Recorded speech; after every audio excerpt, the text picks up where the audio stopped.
networking. It's very effective, we've established that. But my question for you is, where does one start? Good question. Very good question. Let me tell you how I start. I think the first thing I ask myself is, what is my objective? What is my goal in undertaking a piece of networking? Why do I want to meet this person whom perhaps I've identified, but I have no idea as to how I might go about setting up an initial meeting with them? So let's say, for example, that I'm wanting in my business to move more into the digital marketplace. I'm wanting to set up an online shop. It's something I've never done before.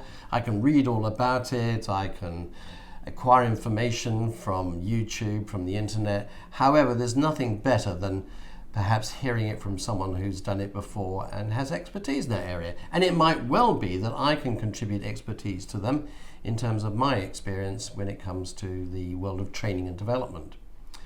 So I've set myself a goal. It's really important that you have in mind a clear objective in terms of what you're trying to achieve. That's number one. Number two, very simple. Take a pad of paper, pen, and jot down the names of all the people you currently know that would be relevant to contacting this person. So you would probably exclude your family and maybe your friends, but you think about your business contacts, those people that you work with, and you jot down their names, and you want to be very exhaustive in that. Don't not put down a name because you think they probably wouldn't be very helpful.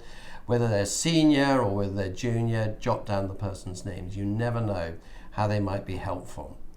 And then, having identified these people, have a discussion with them because you work with them and say, look, what I'm trying to do is meet someone that could really help me in this area. Do you have any ideas?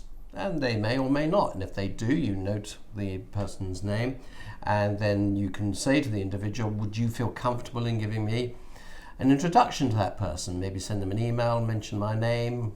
Next time you meet them, perhaps mention me.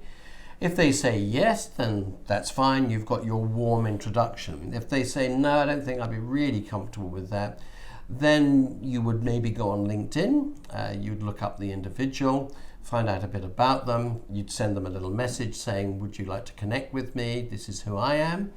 And hopefully they will say yes. And then, having said yes, you'll say, oh, it'd be really good to have a Skype call with you. Would you have the time to do that? And then you do that. You have a little bit of an introduction about yourself. And then as a result of that, you say, why don't we meet up, have a coffee together? When might you next be in the area or in London or what have you? And that's the way that you initiate, if you like, a direct contact with that person in order to get to meet them. So let me just pause there. That's the way I would start. Any thoughts about that? Any feelings about that? You could tell I had a burning question, Yeah. couldn't you? Well, my thoughts are, if you're going through LinkedIn or other methods like that, do you think maybe that's playing it a bit too safe? It might be. And you could, obviously, as a result of talking to this person, I mean, let's say they don't want to affect the personal introduction, you could say, well, could you give me their email? And then you could email the individual, introduce yourself very simply by saying who you are, what you do, and you would like their advice. Oh. Really important that when you approach someone for the first meeting, you do so on the basis you would value their advice. Would they be able to give you some time over the telephone or in a meeting to help you with an issue that maybe you are wanting some fresh insight into? Asking people for advice is a really, really good way to set up a meeting. Most people are very happy to help others, very happy to give them their advice, particularly if it's through a contact, a mutual contact, and it's not just sort of coming at them cold. And then I would use that and I would email them and maybe follow it up with a telephone call, and hopefully one can then get to meet with them and start the discussion. So I don't know, how would you feel about that? I'm planning it in my head already. I've got a plan worked out now. You see, it's not sort of cold calling. It's not, hello, how are you today? All this ghastly contrived nonsense that we receive each day. It's a much more collegiate way of working in terms of you wanting to meet with them. For that reason, you want their advice, and at the same time, obviously, hopefully, you would insinuate that maybe you've got something that you can bring to them that might be helpful. You then have a meeting, and then you genuinely have to say, look, this is what I'm doing, setting up a digital business. Would you have any views on that? This is where I'm at, and so on.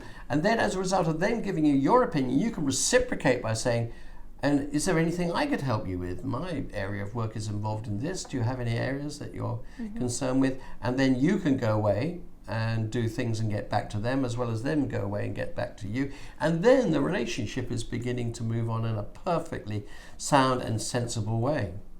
Well, I think that's my fear eliminated. Good. Well done. So you can get started. Yeah, thank you so much. Okay, that's brilliant.